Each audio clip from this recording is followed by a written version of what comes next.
गांधारी ने जब भगवान श्री कृष्ण को श्राप दिया तब भगवान श्री कृष्ण ने गांधारी से कहा, माता, मैं शोक मोह पीड़ा सबसे परे हूँ।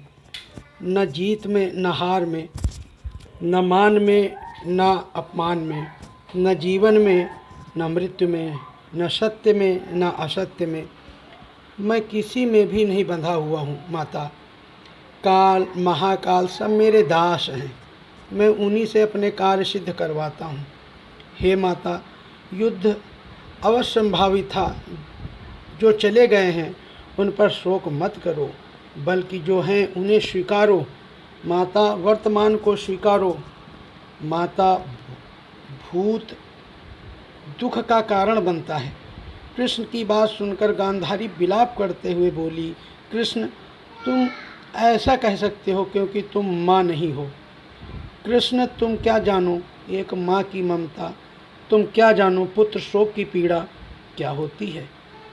तुम कहते हो मोह त्याग दो और ज्ञान की बातें बतलाते हो, तो जाओ कभी अपनी माता देवकी से पूछना कि पुत्र शोक क्या होता है। पूछना देवकी से कि ये कैसा लगता था जब कंस उसके कलेजे के टुकड़ों की हत्या कर देता था। पूछना जब उसका दूध उतरता था और बच्चा न होने की वजह से जब देवकी व्यथित हो जाती थी, तब पूछना उसको कैसी पीड़ा होती थी। पूछना वासुदेव, कभी पूछना। ऐसा कहकर गांधारी धम्म से धरती पर गिर गई। फिर कृष्ण गांधारी को संभालते हैं और उनकी आँखों से निकल रही अश्रुधारा को पोंछते हैं। गांधारी फिर रोते हुए रूंधे गले से भगवान श्री कृष्ण से कहती है कि कृष्ण, तुम्हारी माता ने तो 6 पुत्रों को खोया है, परंतु मैं अपने 100 पुत्रों को खो चुकी हूँ। कृष्ण गांधारी को पुनः समझाते हुए कहते हैं, परंतु माता, कौरवों ने वही मार्ग चुना जिसमें उनका पतन निश्चित था।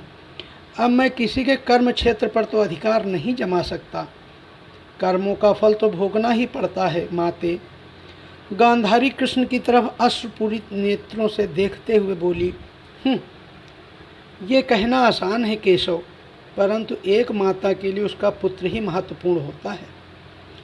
वह लायक है या नालायक, इसका माँ की ममता पर कोई प्रभाव नहीं पड़ता। जितना दुख उसे लायक पुत्र की मृत्यु पर होता है, उतना ही नालायक पुत्र पर। लोग कहते हैं कि तुम आदि ब्रह्म हो, लेकिन हो तो पुरुष ही। कलेजा वज्र का ही रहेगा। माता पार्वती देवी होते हुए भी अपने पुत्र गणेश का शोक सहन नहीं कर पाती हैं। हे कृष्ण, कभी माँ बनकर देखना, तब तुम्हें पता चलेगा कि तुम्हारा गीता ज्ञान ममता के आगे कितना टिक पाता है। यदि मोह ममता ज्ञान का परिचायक है, तो तुमने इस मोह के संसार की रचना क्यों की। बना लेते अपने ज्ञानियों का संसार, क्या आवश्यकता थी मोह ममता के संसार की रचना की। तुम भी जानते हो तुम्हारा ज्ञान नीरस है, निर्जीव है, इतना यथार्थवादी है कि उससे संसार नहीं चल पाएगा। तभी तुम मोह ममता का सहारा लेते हो। तभी वहाँ सभी पांडव आ जाते हैं जिन्हें कृष्ण इशारे से बाहर जाने का संकेत देते हैं, मगर युधिष्ठिर संकेत को नहीं समझ पाते हैं और गांधारी के पास आकर क्षमा मांगते हुए कहते हैं, बड़ी माँ, हम दोषी हैं, आपके हम अपराधी हैं। हो सके तो माता हमें क्षमा कर देना। युधिष्ठिर की वाणी को सुनकर गांधारी क्रोध में भर जाती है। उन्हें दुर्योधन की टूटी जंघा, दुशासन की छाती को चीरकर लहू पीता हुआ भीम, यह सब स्मरण होने लगता है। कृष्ण समझ चुके थे कि गांधारी अब पुत्र शोक में पांडवों को श्राप दे देंगी, इसलिए कृष्ण गांधारी का ध्यान पांडवों की तरफ से हटाने के लिए व्यंग करते हैं। हे माता, टूटना ही था उस जंघा को जिसने आपकी पुत्रवधू का अपमान किया। उस छाती को चीरना आवश्यक था जिसने द्रौपदी के केशों को छूने की धृष्टता की। इन सबका विनाश आवश्यक था, अन्यथा इनके किए गए कृत्यों को मानव अपना आदर्श बना लेता। जिससे एक शिष्ट समाज की कल्पना भी नहीं की जा सकती है।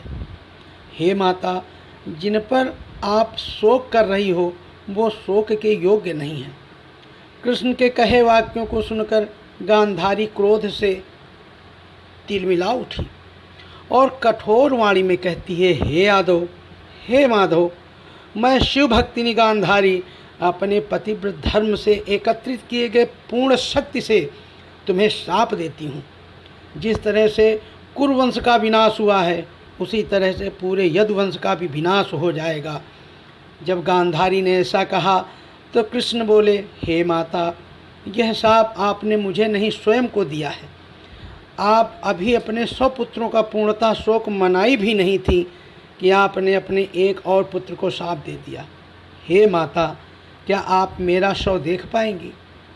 माते, मुझे आपका शाप स्वीकार है, क्योंकि न तो मेरी मृत्यु होती है और न ही जन्म, ना ही मेरा इस शरीर से कोई प्रेम है। माते, आपका इस शरीर से प्रेम है और आपने शाप देकर स्वयं को फिर दुख सागर में डुबो दिया।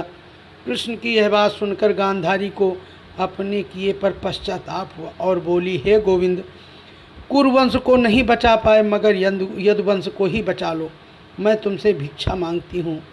हे माधव, अब मैं अपने और पुत्रों के शव नहीं देखना चाहती।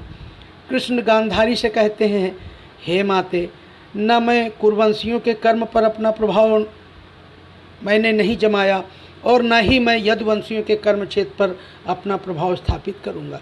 यदुवंशी भी अपने कर्मों का भुगतान करेंगे जैसे कुरुवंशियों ने किया। हे माता, मैं किसी भी स्थिति में धर्म का त्याग नहीं कर सकता।